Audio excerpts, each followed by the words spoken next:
الحمد لله وكفى وسلام على عباده الذين اصطفى أما بعد فأعوذ بالله من الشيطان الرجيم بسم الله الرحمن الرحيم لقد كان لكم في رسول الله أسوة حسنة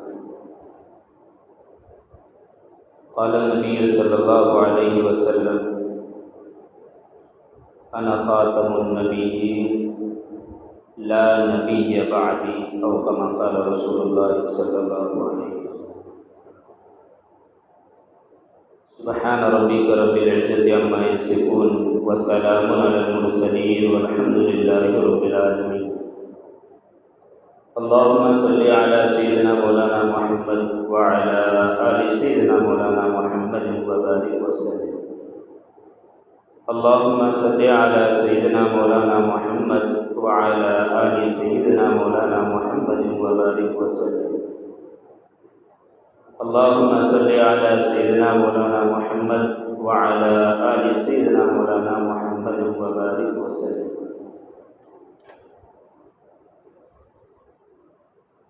وہ بجلی کا کڑکا تھا یا صوت ہادی،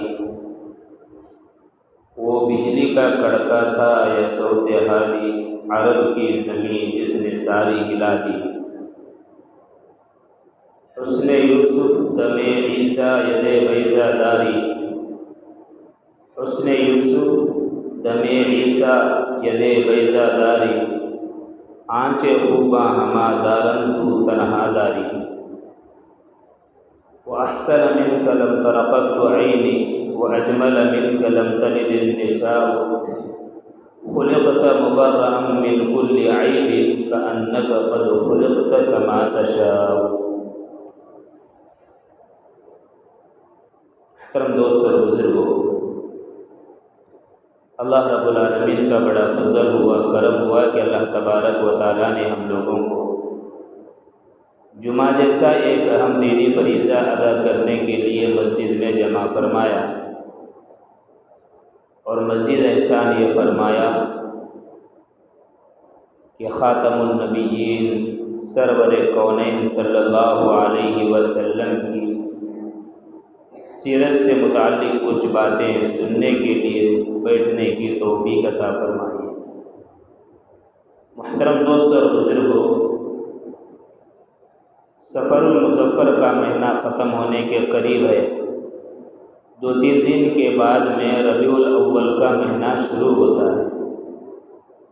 ہر مسلمان کو معلوم ہے کہ ربیع الاول کا مہینہ کتنا اہم ہے، اور اس مہینے کے اندر دنیا کے اندر کیا کچھ تبدیلیاں آئی تھی ہر ایک جانتا ہے، کیونکہ اس مہینے میں سرکار مدینہ صلی اللہ علیہ وسلم کی پیدائش ہوئی۔ اللہ کے نبی صلی اللہ علیہ وسلم رحمت للعالمین ہونے کے ساتھ ساتھ خاتم النبیین بھی ہیں۔ رحمت للعالمین یہ الگ چیز ہے، خاتم النبیین یہ الگ چیز ہے۔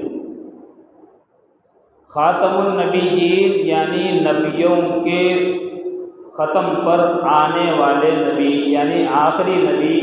اس نبی کے بعد میں دنیا کے اندر کوئی نبی قیامت تک آنے والے نہیں ہیں، اس کو خاتم النبیین۔ اور رحمت للعالمین پورے عالم کے لیے، دونوں عالم کے لیے جو رحمت بنا کر بھیجے گئے ہیں وہ رحمت للعالمین ہے، میرے اور آپ کے آقا سرکار مدینہ صلی اللہ علیہ وسلم۔ میرے عزیز دوست اور بزرگوں، اللہ کے نبی صلی اللہ علیہ وسلم کا دنیا میں آنا اس بات کی دلیل تھی کہ جتنے بھی کفر و شرک کے دنیا کے اندر بت کدے تھے، اور اسی طریقے سے دوسرے معبودان باطلہ کی جو پرستش اور پوجا کی جا رہی تھی، ان تمام کو کیا ختم کرنا مقصود تھا۔ اسی لیے اللہ کے نبی صلی اللہ علیہ وسلم کے دنیا میں آنے سے پہلے ہی کچھ اللہ تبارک و تعالیٰ نے بہت سارے واقعات رونما فرمائے، اور یہ واقعات کو دیکھ کر اس وقت کے اہل کتاب کے جو بڑے علماء ہوتے تھے جسے راہب کہا جاتا تھا، وہ سمجھتے تھے تورات اور انجیل کو جو پڑھے ہوئے تھے وہ سمجھتے تھے کہ ہماری کتاب کے اندر جس آخری نبی کا تذکرہ کیا گیا ہے وہ نبی آنے والے ہیں، اسی وجہ سے یہ واقعات پیش آ رہے ہیں۔ سب سے بڑا واقعہ رسول اللہ صلی اللہ علیہ وسلم کے دنیا میں آنے سے پہلے کا سورۃ الفیل ہے۔ قرآن کریم کے اندر اللہ تبارک و تعالیٰ نے الم تر کیف فعل ربک باصحاب الفیل، اس سورۃ کے اندر پورے واقعے کو بیان فرمایا۔ واقعہ کیا ہوا؟ اللہ کے نبی صلی اللہ علیہ وسلم کے دنیا میں آنے سے پہلے کی باتیں بیان ہو رہی ہیں۔ اللہ کے نبی صلی اللہ علیہ وسلم کے دنیا میں آنے سے پہلے جو کچھ تبدیلیاں ہوئی ہیں، جو باتیں ہوئی ہیں، اس کو بیان کیا جا رہا ہے۔ واقعہ یہ ہوا کہ اللہ کے نبی صلی اللہ علیہ وسلم کے پیدا ہونے سے 50 یا 55 دن پہلے، کتنے دن؟ 50 یا 55 دن پہلے جو ایک بادشاہ تھا، ابرہہ بادشاہ جو تھا، اس نے کعبۃ اللہ کو گرانے کے ارادے سے آیا تھا اور آ کر کعبہ کو اٹھایا، گرانے کی کوشش کی تو اللہ تبارک و تعالیٰ کی طرف سے اس بادشاہ کے اوپر اور پورے لشکر کے اوپر اللہ کا عذاب نازل ہوا۔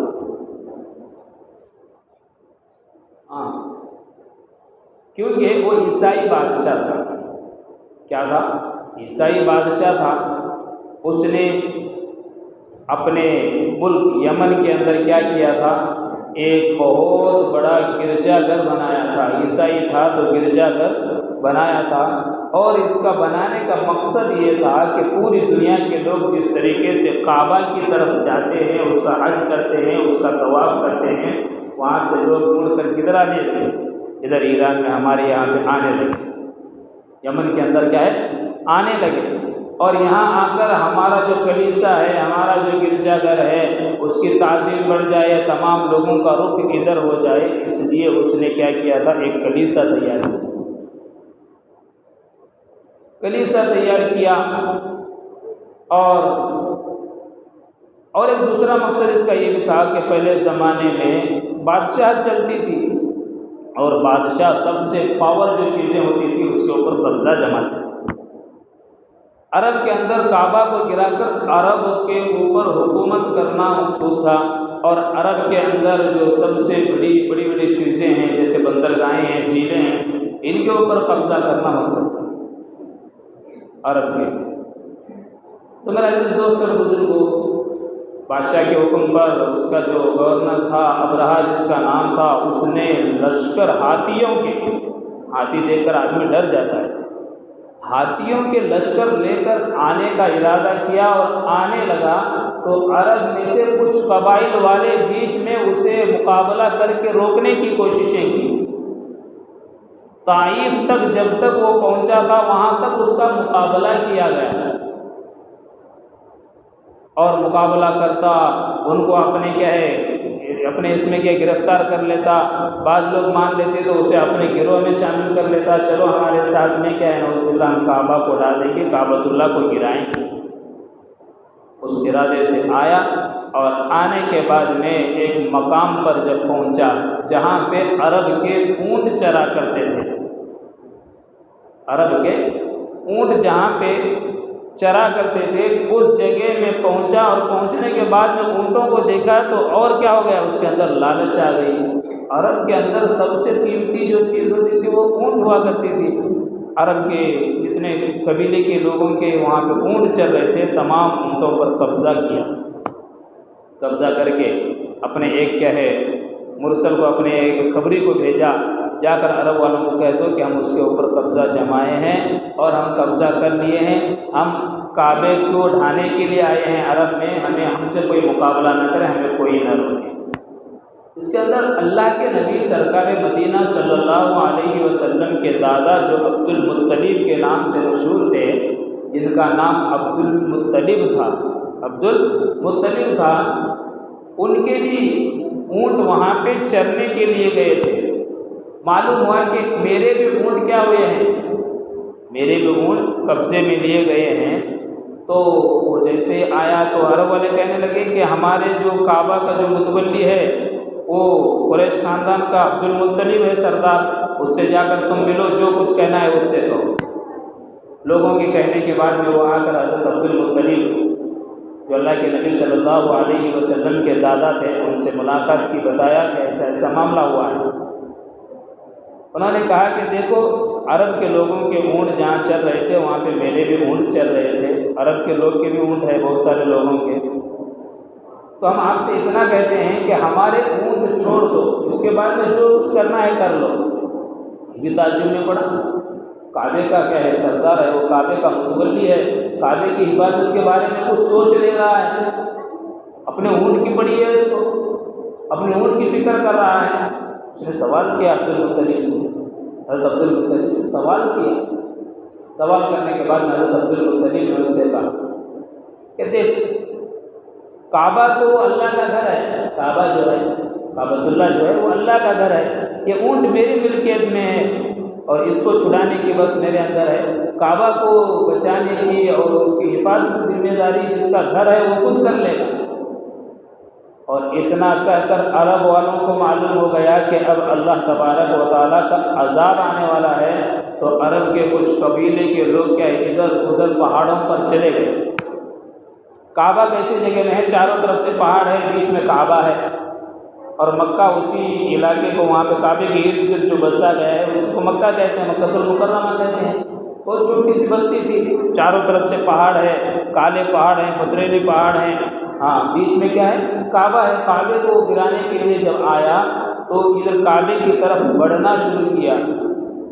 اللہ تبارک و تعالیٰ نے سمندر کی طرف سے ایک چڑیوں کا جو کبوتر سے چھوٹی چڑیا ہوتی ہے جسے ابابیل کہتے ہیں، ان کے جھنڈ بھیجے۔ جھنڈ یعنی بہت زیادہ آتے ہیں تو اس کو جھنڈ بولتے ہیں، پرندوں کا جھنڈ، کبوتروں کا جھنڈ، ویسے ہی کیا ہے اس کے جھنڈ آئے، ابابیل کے جھنڈ آئے۔ جہاں پہ وہ قافلہ رکا تھا ابرہا کا، جہاں پہ تھے ان کے ارد گرد گھیرنا شروع کر دیا۔ اب عرب والوں کو اور معلوم ہو گیا، یقینی معلوم ہو گیا کہ اب اللہ کا عذاب آنے والا ہے۔ ایسے پرندے تو ہم نے کبھی دیکھے نہیں ہیں، ایسے پرندے ہم نے کبھی دیکھے نہیں ہیں، اس لیے کیا کریں جلدی جلدی نکل کر سب پہاڑ پہ ٹھہر کے دیکھنے لگے نظارہ کیا ہونے والا ہے۔ بعض لوگ جو ابرہا سے لڑ رہے تھے، ابرہا سے جو بعض لوگ لڑ رہے تھے ان میں سے بعض نے ابرہا کی جو ہاتھی تھی اس کا نام محمود تھا، اس کے کان میں ایک آدمی نے کہا کہ تو کس کے لیے جا رہا ہے پتہ ہے؟ اللہ کے گھر کو گرانے کے لیے جا رہا ہے، اللہ انتقام لے گا۔ یہ جانور جو تھا، جانور ہے ہاتھی، اس نے سنا تو کعبے کی طرف منہ کرنا چھوڑ دیا، مشرق کی طرف کر رہا ہے، مغرب ادھر کر رہا ہے، مغرب کی طرف دوسری طرف کر رہا ہے، کعبہ جدھر ہے ادھر منہ نہیں کر رہا ہے، میں تو بیٹھ جا رہا ہے، جانے کے لیے تیار تھے، پریشان ہے سب لوگ، کیا ہے پریشان ہے، اور دوسرے ہاتھیوں کو لے کر جانے کا ارادہ کیے۔ اب پہنچ چکے تھے، وہ کعبے کے ایک دم کیا گیا مکہ کے ایک دم قریب تھے، کعبے کے قریب تھے، جیسے ہی جانے کا ارادہ کرے تو فوراً اللہ تبارک و تعالیٰ نے کیا کیا، وہ جو آئے تھے پرندے، ہر ایک پرندے کے پاس میں 3 کنکر تھے۔ سورہ فیل کی تفسیر میں یہ بات بیان کی جاتی ہے، 3 کنکر تھے، ایک منہ میں، دونوں پروں میں ایک کنکر تھے، چھوٹے چھوٹے کنکر تھے، مثلاً ایک چھوٹے کیا ہے ہربورے کے دانے کے برابر سمجھ، اتنے چھوٹے چھوٹے کنکر ان کے پاس میں تھے۔ اللہ تبارک و تعالیٰ پوری دنیا کے چلانے والے، اس کی طاقت اور قدرت کو کون پہچان سکتا ہے؟ یہ سمجھا کہ سب سے طاقتور چیزیں ہاتھیاں میرے پاس میں ہے، میں سیکنڈوں میں کعبے کو گرا کر چلا جاؤں گا، یہ سوچا۔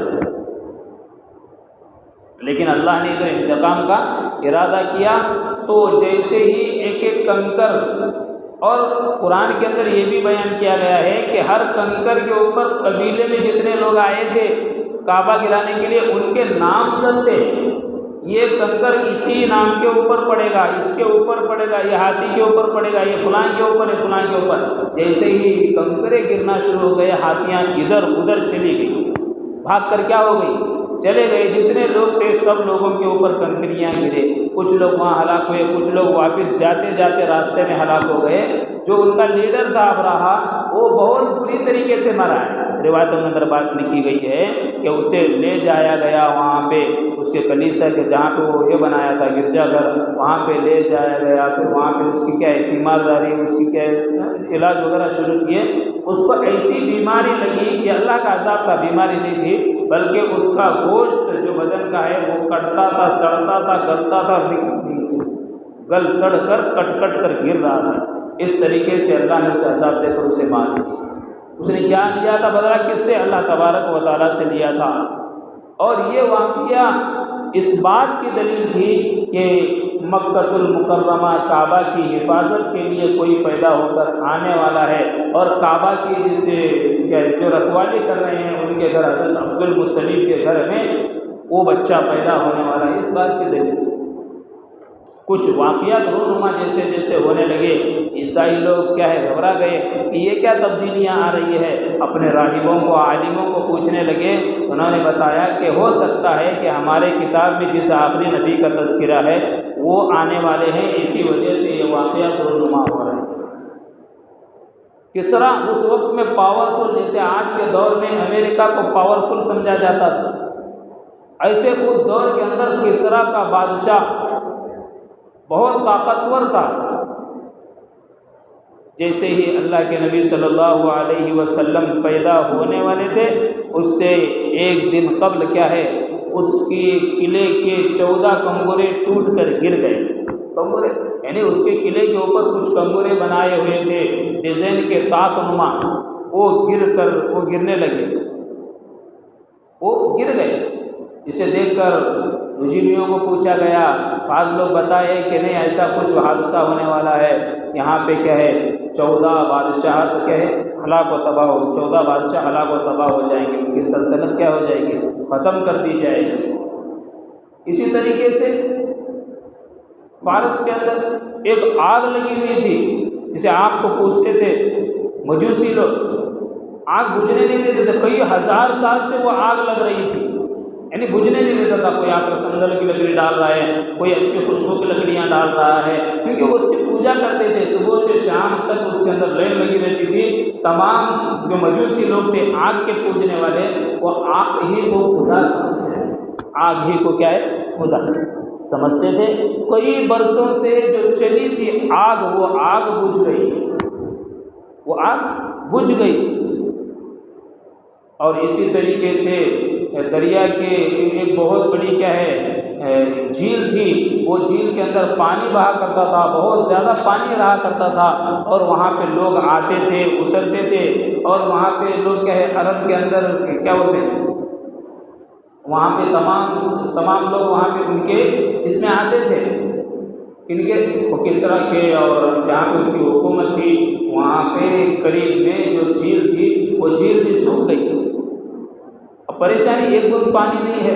تو یہ تمام چیزیں، یہ واقعات ہونے لگے، تو اس وقت میں اس وقت کے علماء سے، ان کے راہبوں سے پوچھا گیا تو یہ بتایا گیا کہ آخری نبی آنے والے ہیں۔ یہ اللہ کے نبی صلی اللہ علیہ وسلم ابھی دنیا میں آئے نہیں ہیں، اس سے پہلے کے واقعات۔ بعض صحابہ جو اللہ کے نبی صلی اللہ علیہ وسلم کی نبوت ملنے کے بعد میں، اور انہوں نے ان کو ایمان کی دعوت دی، جب وہ ایمان میں آئے وہ کہنے لگے، ہم چھوٹے چھوٹے تھے اس وقت میں، ہمارے جو سردار تھے عیسائی کے جو بڑے بڑے پادریاں تھے اور جو بڑے بڑے علماء اور راہب تھے، وہ چلا چلا کر لوگوں سے کہہ رہے تھے کہ ابھی وہ بچہ پیدا ہونے والا ہے جو ہم تمام کو تباہ و برباد کر دے گا، اسی کا دین چلے گا، وہی اسی کی کیا ہے تمام ملکیت چلے گی۔ اس طریقے سے آوازیں دے رہے تھے، ہم لوگ چھوٹے بچے تھے، اس کو سمجھ بوجھ رکھتے تھے، بات صحابہ ہی تھے۔ تو اللہ کے نبی صلی اللہ علیہ وسلم کے دنیا میں آنے سے پہلے اللہ تبارک و تعالیٰ نے کچھ تبدیلیاں کی۔ سورۃ الفیل کا واقعہ ہے، اور جو کئی سالوں سے آگ لگی تھی وہ آگ بجھ گئی، اور کسرا جو پاورفل تھا وہ ایک دم کمزور ہو گیا۔ کتنے کم سالوں کے اندر بہت سارے بادشاہ وہاں حکومت کرتے کرتے کیا ہو گئے، ہلاک ہو گئے، برباد ہو گئے، ان کی حکومت ختم ہو گئی۔ اور جتنے بھی وہاں پہ بادشاہ کئی سالوں سے وہاں پہ حکومت چلتی تھی، تقریباً 3000 کے قریب زائد وہاں پہ حکومتیں چلتی تھیں، وہ حکومتیں نیست و نابود ہو گئی اللہ کے نبی کے پیدا ہونے کے بعد۔ اس سے پہلے ہی آثارات اور نشانیات بتا دیے گئے ان بادشاہوں کو۔ تو اس لیے میرا عزیز دوست اور بزرگوں، اللہ کے نبی صلی اللہ علیہ وسلم کی جو ذات اقدس ہے وہ بہت معظم اور محترم ذات ہے۔ اللہ کے نبی صلی اللہ علیہ وسلم کو اللہ تبارک و تعالیٰ نے آخری نبی بنایا اور آخری نبی کے ساتھ میں رحمت للعالمین بنا کر دنیا میں بھیجا۔ دنیا میں اللہ کے نبی کے آنے سے پہلے ظلم و زیادتیاں تھیں، کمزوروں کو مارا جاتا تھا، ہر ایک جتنی بھی برائیاں اور خرافات تھے وہ تمام کے تمام عرب لوگوں میں تھے۔ اللہ کے نبی جیسے ہی دنیا کے اندر تشریف لائے، میرا عزیز دوست اور بزرگوں، اللہ کے نبی آنے کی وجہ سے بہاریں آئیں۔ اور پھر اللہ کے نبی صلی اللہ علیہ وسلم کی ماں خود بیان فرماتی ہے، حضرت آمنہ رضی اللہ تعالیٰ عنہ بیان فرماتی ہیں، وہ کہتی ہیں کہ میرے پیٹ میں بچہ ہے یہ مجھے احساس نہیں ہوتا تھا، مجھے معلوم بھی نہیں تھا کہ میں حمل سے ہوں۔ کوئی فرشتہ آ کر خواب میں مجھے بتا کے گیا کہ تیرے پیٹ کے اندر ایک بچہ ہے جو بہت محترم اور عزیز ہے، اللہ تبارک و تعالیٰ اس کو نبی بنائیں گے، پورے دنیا کے اندر اس کا دین چلے گا۔ وہ بتا کے گیا۔ کچھ دنوں کے بعد میں کچھ آثارات میرے ساتھ میں بھی ظاہر ہونے لگے تو مجھے بھی یقین ہو گیا کہ میرے پیٹ میں جو بچہ ہے اس کی یہ برکت ہے۔ کیا ہوتا تھا؟ وہ خود بیان فرماتے ہیں کہ میرے بدن سے عجیب قسم کی کیا ہوتی تھی؟ خوشبو آتی تھی، کیونکہ وہ بیوہ ہو گئی تھی۔ اللہ کے نبی صلی اللہ علیہ وسلم پیدا ہونے حمل سے جیسے ہی بیوی حمل سے تھی ان کی آمنہ، تو اللہ کے نبی کے والد جو حضرت عبداللہ ہیں وہ کسی سفر میں گئے ہوئے تھے، سفر میں جاتے ہوئے راستے میں ان کا انتقال ہو گیا، وہ بیوہ ہو گئی۔ اب بیوہ لوگ کیسے رہتے ہیں؟ کوئی فیشن نہیں، کوئی عطر وغیرہ نہیں، شریعت کا بھی یہی حکم ہے کہ جب اس کا شوہر انتقال ہوتا ہے تو بیوی کو چاہیے کہ 4 مہینے 10 دن وہ کیا عدت میں رہے، 4 مہینے 10 دن وہ بناؤ سنگار نہیں کرے گی، معمولی کپڑوں کے اندر رہے گی، ایسا محسوس نہیں ہوگا کہ وہ خوشی کو ظاہر کر رہی ہے شریعت کہتی ہے، کیونکہ شوہر کے بہت حقوق تھے اس کو۔ اسی وجہ سے شوہر کے غم کے بعد میں گھر والوں کسی کو بھی کیا ہے عدت گزارنے کا نہیں ہے، غم منانے کا نہیں ہے، لیکن صرف اور صرف بیوی کو حکم دیا گیا ہے کہ 4 مہینے 10 دن تک وہ اپنے گھر میں رہے، کہیں فنکشنوں میں ادھر ادھر، اور دوسری کیا ہے اپنے کیا بولتے ہیں بناؤ سنگار نہ کرے۔ تو وہ بیوہ تھی، بولتے کہ میرے پاس میں کپڑے بھی کیا ہے پرانے کپڑے ہیں اور میرے پاس کوئی ادھر بھی نہیں ہے، کوئی خوشبو بھی نہیں ہے، میرے بدن سے عجیب قسم کی کیا ہے خوشبو ہوتی ہے۔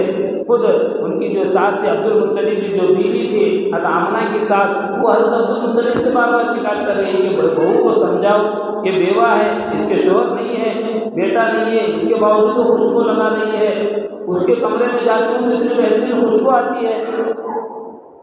جب حضرت عبد المطلب بار بار سنے تو بلا کر بیٹی سے کہا، بہو سے کہا کہ بیٹی ایسا سن رہی ہو کیا بات ہے؟ بیٹی نے اللہ کے نبی صلی اللہ علیہ وسلم کی ماں آمنہ رضی اللہ تعالیٰ عنہ رو کر کہتے ہیں کہ اے ابو جان میں تمہیں کیا بتاؤں، اگر میں بتانے لگوں گی میرے ساتھ میں کیا کیا معاملات ہو رہے ہیں، میرے ساتھ میں اللہ کی کیا کیا مددیں ہیں، تو آپ مجھے پاگل اور دیوانی کہنا شروع کر دیں۔ بیٹی بتا کیا کیا دیں؟ جب میں پانی بھرنے کے لیے کنویں پہ جاتی ہوں تو سب لوگ کنویں سے پانی کھینچ کر نکالتے ہیں، جیسے ہی میں کنویں کے قریب جاتی ہوں تو پانی کنویں کے اوپر آ جاتا ہے، میں ڈول سے گھڑے سے ویسے بھر کے لے کے آ جاتی ہوں، اور جب میں چلنے لگتی ہوں تمام عورتیں عرب کی میرے ساتھ میں چلتی ہے، ان کے اوپر کوئی آسرا اور سایہ نہیں ہوتا، لیکن صرف میرے اوپر صرف چھاؤں ہوتی ہے۔ جب میں چلتی ہوں جنگلات میں تو جنگلات میں کیا ہے درخت مجھے جھک کر سلام کرتے ہیں، مبارک ہو اے آمنہ، اے مبارک ہو، سلام ہو اے آمنہ۔ درخت سے یہ آوازیں مجھے سنائی دیتی ہے، پتھر کے اوپر پیر لگتا ہے، پتھر کے اوپر پیر پڑتا ہے، ٹھوکر لگنے کے قریب ہوتی ہے تو وہ روئی سے بھی زیادہ پتھر نرم ہو جاتا ہے، کیونکہ 2 جہاں کے سردار ان کے پیٹ میں کیا ہے جنم لے رہے ہیں، اولاد کی خواہش، اور اس وقت میں باپ کا سایہ سر پہ نہیں ہے تو کتنا دکھ ہوگا۔ اللہ تبارک و تعالیٰ ایسی مددیں کر کے ان کے دل کو کیا کر رہے ہیں؟ حق آمنہ کے دل کو جما رہے ہیں، دل کو یہ کر رہے ہیں، ڈبا رہے ہیں۔ تو پھر کیا بہت سارے واقعات بیان کیے، تب وہ کہنے لگے حضرت عبد المطلب کہ وہ نہ ہو کہ پیٹ کے اندر جو بچہ ہے اس کی وجہ سے بچہ ظاہر ہو گیا۔ تو میرا عزیز دوست اور بزرگوں، اللہ کے نبی صلی اللہ علیہ وسلم کے دنیا میں آنے سے پہلے یہ حالات ہیں، تو دنیا میں آنے کے بعد کے واقعات کیا کیا ہیں؟ بہت لمبی تاریخ، بہت لمبی سیرت ہے میرا عزیز دوست اور بزرگوں، ایک دو دن میں بیان نہیں کی جاتی۔ سیرت نگاروں نے یہ لکھا ہے کہ قلم کے اندر کی سیاہی ختم ہو جائے گی، سیاہیاں ختم ہو جائیں گی، لکھنے والے تھک جائیں گے، اللہ کے نبی صلی اللہ علیہ وسلم کی سیرت مکمل بیان نہیں کر سکتے۔ ابھی جو میں آپ کے سامنے ایک قطرہ بھی میں نے ابھی آپ کے سامنے پیش نہیں کیا کہ آدھا گھنٹے کے قریب ہو، تو ربیع الاول کا مہینہ ہمارے لیے یہ میسج دیتا ہے کہ رسول اللہ صلی اللہ علیہ وسلم کی ذات کو پہچانیں، اس نبی کے ہم امتی ہیں۔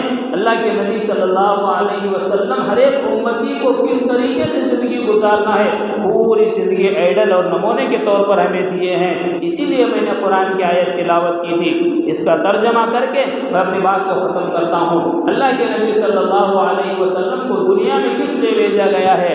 لقد کان لکم فی رسول اللہ اسوۃ حسنہ، لقد کان لکم، تمہاری زندگی اے اللہ کے نبی صلی اللہ علیہ وسلم اسوہ حسنہ ہے، آئیڈل اور نمونہ ہے تمام لوگوں کے لیے، تمام صحابہ کے لیے، پوری امت کے لیے رسول اللہ صلی اللہ علیہ وسلم کی زندگی آئیڈیل اور نمونہ ہے۔ اللہ کے نبی کی تعلیمات، اللہ کے نبی کی سنتیں، اللہ کے نبی کے فرمودات ہمارے زندگیوں میں ہوں گی تو واقعی ہم اللہ کے نبی کی امتی ہیں۔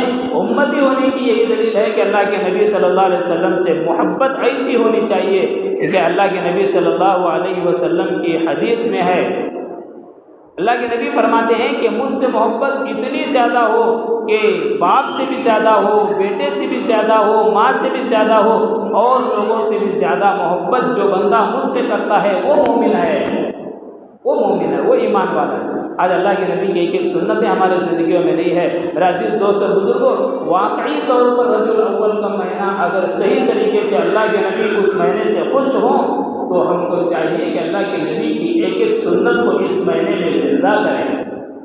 اللہ کے نبی کس سے خوش ہوتے تھے؟ اللہ کے نبی کس چیزوں سے اللہ کے نبی کو خوشی ہوتی ہے امتی کو دیکھنے کے بعد میں، تو وہ امتی کے اندر وہ چیزیں ہوں۔ اللہ کے نبی اس بات سے خوش نہیں ہوتے کہ اللہ کے نبی صلی اللہ علیہ وسلم کا نعوذ باللہ تم برتھڈے مناؤ۔ آج ایک عجیب قسم کی بیماری آ گئی ہے، ایک عجیب قسم کی بیماری آ گئی، اس کے اندر دیندار لوگ بھی شامل ہو گئے ہیں اور اسے دین سمجھ رہے ہیں۔ یہ دین نہیں ہے، دین کو موڑنے والی چیز ہے۔ ہم اپنے بچے کا برتھڈے مناتے ہیں، شریعت میں اس کی اجازت نہیں ہے۔ یہ برتھڈے منانا شریعت اسلامیہ میں جائز نہیں ہے، بلکہ یہ تو عیسائیوں کا مذہب ہے۔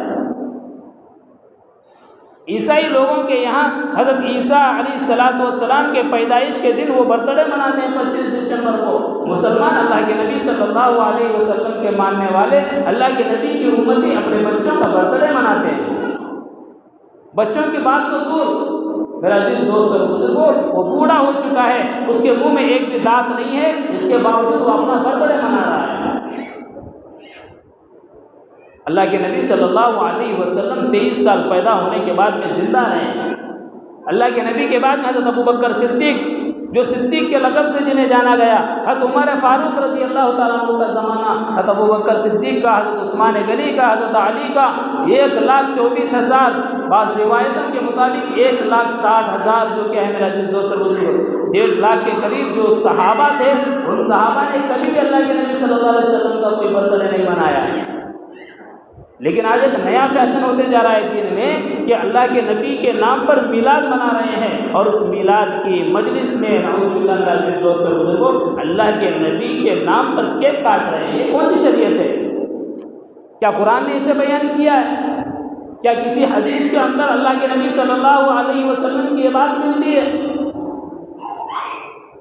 نہیں میرا عزیز دوست اور بزرگوں، یہ دین نہیں ہے۔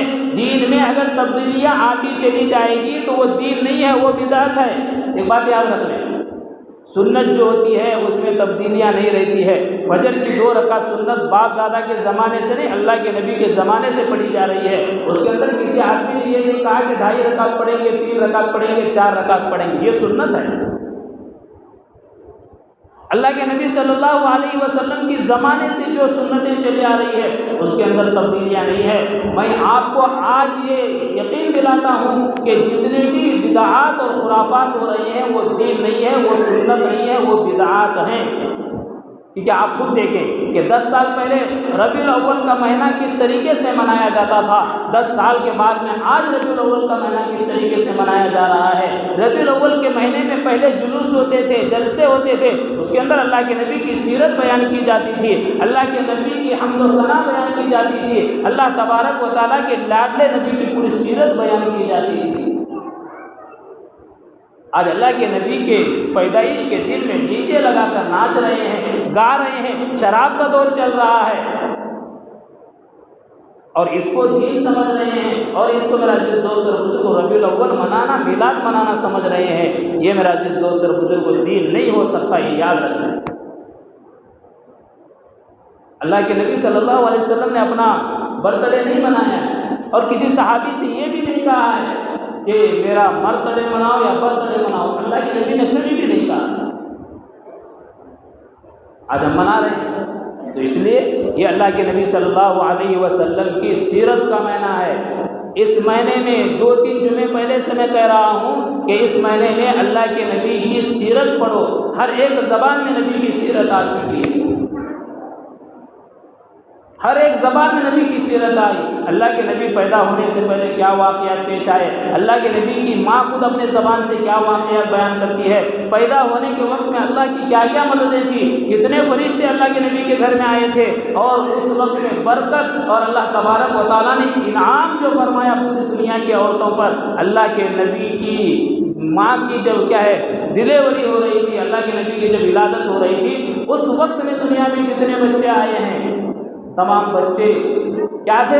ہاں، مرد بچے تھے، کیونکہ مرد بچے عام طبیعت ہوتی ہے کہ مرد بچے سے آدمی کو خوشی ہوتی ہے، لیکن ایک بات یاد رکھیں، عورت بچی بھی اللہ کی دی ہوئی بچی ہے اور مرد بچہ بھی اللہ کا دیا ہوا ہے، دونوں بھی اللہ کے دیے ہوئے ہیں، اور کسی کو وہ بھی نہیں مل رہے ہیں، کسی کو وہ بھی نہیں، کئی پریشان ہیں، سالوں سے پریشان ہیں۔ لیکن ہم کہتے ہیں کہ بیٹی ہوئی ہے تو منہ چھوٹا کرتے ہیں، کہتے ہیں کہ بیٹی نہیں ہونے کا، کسی کو خوشخبری سناتے ہوئے نہیں، کوئی ملتا ہے تو سلام کلام کے بعد پتہ چلتا ہے ڈلیوری، ہاں ہو گئی ڈلیوری، کیا ہوا؟ بیٹی۔ یہ آج ہماری شریعت، یہ نبی صلی اللہ علیہ وسلم کے پیدا ہونے سے پہلے زمانے جاہلیت میں تھی، بیٹی پیدا ہونے کے بعد میں زمین میں زندہ دفن کرتے تھے۔ وَإِذَا الْمَوْءُودَةُ سُئِلَتْ، کل قیامت میں وہ بچیاں جتنے لوگوں کو زندہ دفن کیے گئے ہیں، آج کے دور میں وہ مشینوں کے ذریعے سے یہ معلوم کر کے بتاتے ہیں کہ بیٹی ہے، کچھ لاکھوں پیسے دینے کے بعد میں اگر کوئی آدمی کوئی بچہ اپنا کیا ہے وہاں پہ بچے کو بیٹی ہے کر کے اس کو کیا کرتا ہے، گراتا ہے حمل کو، تو کل قیامت میں ان لوگوں کے ساتھ میں ان کو اٹھایا جائے گا، وَإِذَا الْمَوْءُودَةُ سُئِلَتْ، پوچھا جائے گا، ان کے بچے آ کر پوچھیں گے میں نے کیا جرم کیا تھا دنیا میں، مجھے آنے کیوں نہیں دیا؟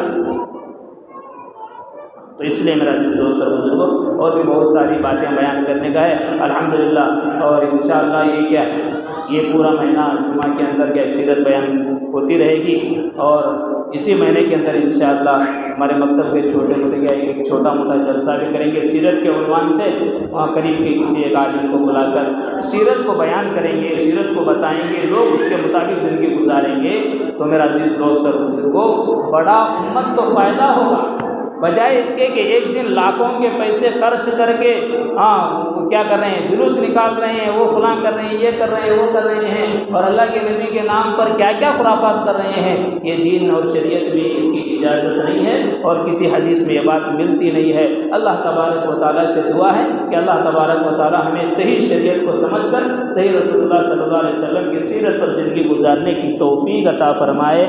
وآخر دعوانا ان الحمد للہ رب العالمین۔